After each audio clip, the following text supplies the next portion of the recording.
ஒரு சீன் மட்டும் சொல்லிக்கிறேன், அவங்களும் கேட்கட்டும். ஒரு சீன், ஒரு கத்திப்பாறை மாதிரி அல்லது அண்ணா ஃப்ளைவர் மாதிரி ஒரு பெரிய பிரிட்ஜில் ஒரு அப்போ வந்து சிஎம் சார் வந்து இப்போ இருக்கிற முதல்வர் ஸ்டாலின் வந்து அப்போ வந்து மேயராக இருந்தார்.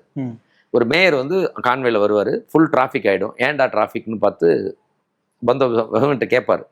செக்யூரிட்டி சொல்லுவாங்க, இல்லை சார் யாரோ ஒரு டெத் ஊர்வலம். டெத்தா? யார் பொலிட்டிஷியனா? இல்லை சார். சினிமாக்காரனா? இல்லை. அப்புறம் நீ எவ்வளோ கூட்டம் போகுது, இவ்வளோ நேரம் டிராஃபிக் ஆகுது? ஏன் சார் சினிமாக்காரனுக்கும் பொலிட்டிஷியன் தான் கூட்டம் போகுமா? ஒரு நல்லவனுக்கு போகாதா சார்?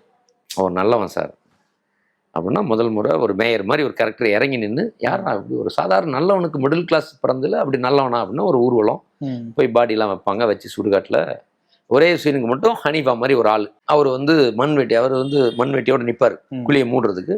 யாரை முகம் பார்த்துருவங்களாம் முக்கியமாக சொந்தக்காரங்களாம் பார்த்துக்கிங்கன்னா அவ்வளோ பேரும் வந்தவன் பூரா முகத்தை பார்க்கணுமா.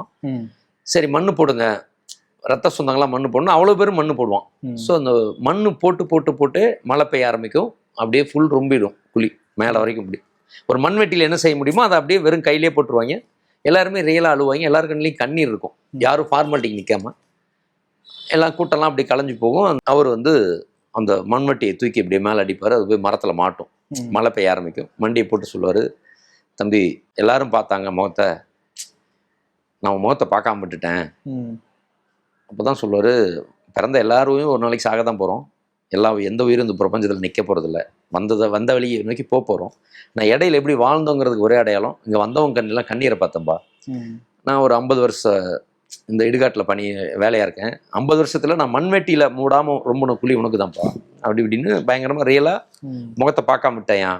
ரியலி வாழ்ந்தா உன்ன மாதிரி ஒருத்தர் நான் வாழணும் அப்படின்னா. இப்போது அப்படியே அவரோட போஸ்டர்லாம் மெதுவாக நனைஞ்சிக்கிட்டு இருக்கும். கண்ணீர் அஞ்சலி அப்படின்னு போட்டால் சாரதி, தோற்றம், மறைவு, டேட்டு அப்படின்னு போய் இங்கிருந்து படம் ஆரம்பிக்கும்.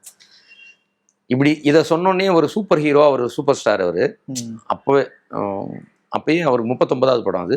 அப்பயே பயங்கர ஸ்டார் தான், நம்பர் 2 அந்த மாதிரி இடத்துல இருக்கார். ஓகே, ரஜினி சார் அப்படி கிட்ட நிற்கிறாரு. அப்போ போய் நம்ம வந்து இப்படி சொன்னால் ஒரு தகப்பனா அப்படின்றப்போ அவருக்கு கஷ்டமாக இருந்திருக்கு போல.